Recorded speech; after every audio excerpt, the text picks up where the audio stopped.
What's up, KG? Akala mo safe ka kasi nasa multi-chain ka na. Pero what if sabihin ko sa'yo, mas dumadami pa ang risk mo habang dumadami ang chain mo.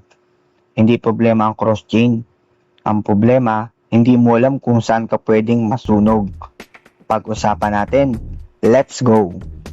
Alam mo, maraming tao ngayon sa crypto, iniisip nila na next evolution na yung cross-chain. Parang ganito yung narrative. Bro, hindi ka na limited sa isang blockchain. Pwede ka na kahit saan.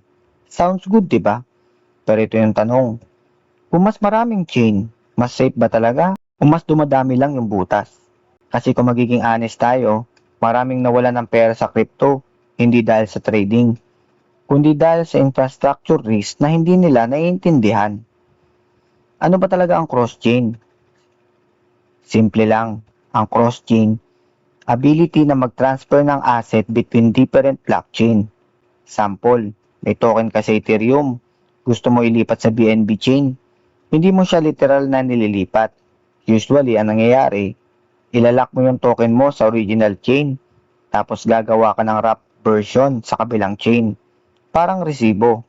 So tanong, yung hawak mo ba sa kabilang chain, original pa rin? Short answer, hindi. Ito yung unang risk. Wrap tokens are trust-based. Ito yung unang problema na hindi sinasabi sa mga beginner. Yung wrap token mo, nakadepende sa system na nag-hold ng original asset. Kung may problema doon, wala ka ng backing. Sample, may wrap Ethereum ka sa ibang chain, biglang nahack yung bridge, nawala yung original Ethereum reserve, ano na ngayon ang hawak mo? Token na walang laman, parang voucher na lang na walang laman yung tindahan. Pangalawang risk, bridge hack. Ito yung malala. Ito yung pinaka-underestimated na risk. Maraming malalaking hacks sa crypto history galing sa bridges. Bakit? Kasi yung bridges, pinaka-complex na part ng system. Maraming moving parts, smart contracts, validators, liquidity pool. Isang butas lang, tapos na. At hindi ito small amounts. Millions to billions ang nawawala. Ito yung honest take ko. Cross-chain is powerful, pero hindi pa siya mature. Kung beginner ka, delikado ka rito. Hindi dahil scam, kundi dahil hindi mo pa kaya evaluate yung risk. Pangatlong risk, it's subtle, pero importante. Kapag nasa maraming chain yung token, nahati yung liquidity. Mas mataas ang slippage, mas unstable yung presyo, mas madaling manipulahin. So kahit legit yung project, pwede pa rin maging unstable yung token. Pang-apat na risk, fake interoperability hype. Ito yung mas controversial. Maraming projects ginagamit lang yung term na cross-chain para magmukhang advanced. Pero ang totoo, basic bridge lang. Walang real utility, walang demand.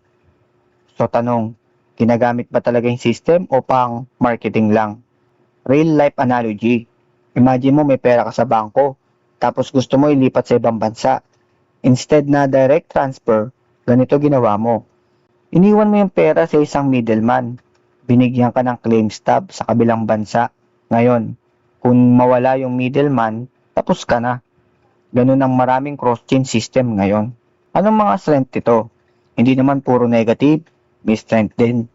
Flexibility, access sa iba't ibang ecosystem, potential for future innovation.